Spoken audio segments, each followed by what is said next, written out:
Police Department. Stop what you're doing and stand up slowly, please. Yes, sir. Good afternoon, officer. I'm doing yard work for Mrs. Peterson. Mrs. Peterson, what's your relationship to this property? Do you have Mrs. Peterson's contact information with you? Yes, sir. Her number's on the work order. Would you like me to call her? Marcus Johnson is an experienced landscaper working for Johnson Landscaping. He's been doing regular maintenance at Mrs. Peterson's house for 8 months. That day, while working when the homeowner wasn't present, police arrived following a neighbor's report. The 20-minute body cam footage shows how such misunderstandings are resolved. Tonight, we'll examine how a garden maintenance job turned into a police investigation. If you follow this type of real police footage analysis, please subscribe and turn on notifications. These cases are critical for understanding social prejudices and misunderstandings. Marcus Johnson, 22 years old, a young entrepreneur living in Atlanta. After graduating high school 2 years ago, he started working in the construction industry. But Marcus had bigger goals. He wanted to establish his own landscaping business. So he worked construction during the day and attended landscaping courses in the evenings. A year ago, Marcus saved enough money to start his own small-scale business. Johnson Landscaping, a one-person operation, a used Ford pickup, basic landscaping equipment, and unlimited motivation. He took his work seriously, focusing on providing professional service to his customers. Marcus's work style was methodical. He created detailed schedules for each customer, planning which tasks would be done on which days. He would arrive on time, work cleanly, and prioritize customer satisfaction. Thanks to this approach, he had gained 15 regular customers within 8 months. Mrs. Dorothy Peterson, a 68-year-old retired teacher. After losing her husband 2 years ago, she lived alone in her 2-story house. She had a large garden but could no longer maintain it herself. She had seen Marcus's advertisement in the local newspaper and called him. In their first meeting, Mrs. Peterson was impressed by Marcus's professionalism. The young man had examined the garden, explained when different plants needed to be pruned, and offered a reasonable price. He would come every Tuesday afternoon from 2 to 5 p.m. to do all the garden maintenance. This arrangement had been working perfectly for 8 months. Marcus would come every Tuesday, and on days when Mrs. Peterson had to work, he would use the key to enter through the garden gate, do his work, and leave. When Mrs. Peterson returned home, her garden would be clean and organized. The neighborhood on Maple Street was a middle-class area. Most homeowners were working elderly people. Neighbors knew each other. It was a safe environment. But there had been several home burglaries in the area in recent months.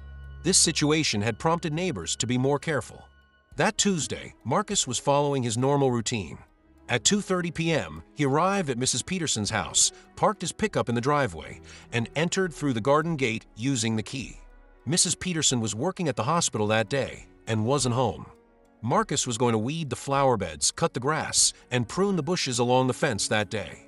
When he got started, it was 2:35 p.m. He liked to wear earphones and listen to music while working. It helped him work more efficiently. Mrs. Helen Martinez, who lived at house number 41, was home that day. She saw Marcus working in the garden from her window, but didn't recognize him. She also hadn't seen Mrs. Peterson at home. Suspicion arose in her mind. Who was this young man? Why was he dealing with the garden when the homeowner wasn't there? Mrs. Martinez hadn't seen Marcus before because she was usually at work on Tuesdays. She wasn't aware that Mrs. Peterson had hired a regular gardener. She had an observant personality, and the recent burglaries in the neighborhood kept her alert. At 3:15 p.m., Mrs. Martinez couldn't stand it anymore and called 911. "There's suspicious activity at my neighbor's house. The homeowner isn't there, but a young man is wandering around the garden. He might be stealing something from a house," she said. The 911 operator asked routine questions: address, description of the suspect, what type of activity was observed. Mrs. Martinez said Marcus was working with garden tools, but thought this could be a cover. "Maybe burglars are using this method now," she said. The dispatcher sent a call to Officer Williams. Suspicious activity report at 1247 Maple Street. Homeowner not present, unknown person in garden. Possible break-in. Williams was 5 minutes away and headed to the scene. The body cam footage you watched earlier shows the moment Officer Williams approached Marcus. Williams is an experienced officer, but he's accustomed to being careful on these types of calls. Suspicion of home burglary is a serious matter, especially after the increasing incidents in the area recently. Williams's first observation was positive. Marcus's pickup had company logos, he was using professional equipment, he wasn't behaving aggressively. But due to procedure, he had to investigate the situation. Police department. Stop what you're doing and stand up slowly is standard procedure. Williams doesn't see Marcus as guilty, but wants to get the situation under control. Marcus's response is also professional. He immediately cooperates, behaves respectfully. "Good afternoon, officer. I'm doing garden maintenance for Mrs. Peterson," clarifies Marcus's situation, but Williams wants more verification. Due to legal procedure, he has to check whether there's permission from the homeowner. At this point, Marcus, being prepared, facilitates the situation. His ID, work contract, Mrs. Peterson's contact information are ready. This professionalism increases Williams's confidence. Where is Mrs. Peterson right now is a critical question. Williams wants to learn about the homeowner's situation. Marcus answers, working at the hospital, which makes sense because it's midday hours. In the continuation of the body cam footage, Williams examines Marcus's documents. ID, business license, written agreement made with Mrs. Peterson. Everything is legal and organized. It becomes clear that Marcus has been doing this job for 8 months, that he's a regular customer. At this point, Williams wants to verify the situation by calling Mrs. Peterson. Marcus gives the number. Williams calls. Mrs. Peterson answers the phone and confirms the situation. "Marcus is my landscaper. He comes every Tuesday. He was supposed to come today too." This phone call completely clarifies the situation. Mrs. Peterson tells Williams that Marcus has been working for her for 8 months, that he's reliable and professional. She also mentions that her neighbor has experienced a misunderstanding. Williams apologizes to Marcus and says he can continue his work. But this incident makes Marcus think. He's been doing this job for 8 months, never had any problems. So why did the neighbor become suspicious? Marcus shares this experience with his uncle Robert Johnson, who owns Johnson Landscaping. Robert has been working in this sector for 15 years and says he's encountered similar situations. Marcus, unfortunately, color matters in this business. It's a fact that black workers are suspected more often. Robert makes some suggestions to Marcus. Always carry his ID card visibly, wear company uniforms, make written agreements with all customers. Most importantly, inform neighbors before starting any job.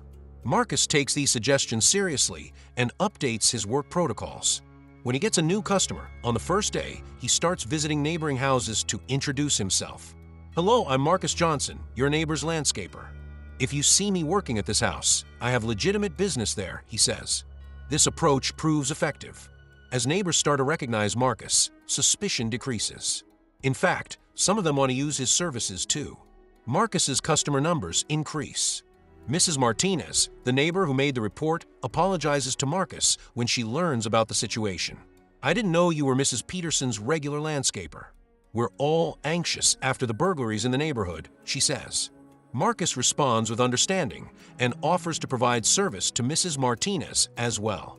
This incident also makes Mrs. Peterson think. She's upset about the experience Marcus went through. At the neighborhood meeting, she brings up the topic, "Neighbors, we all have service providers. Landscapers, cleaning staff, repairmen. We should know and support these people." Following Mrs. Peterson's suggestion, a WhatsApp group is established in the neighborhood.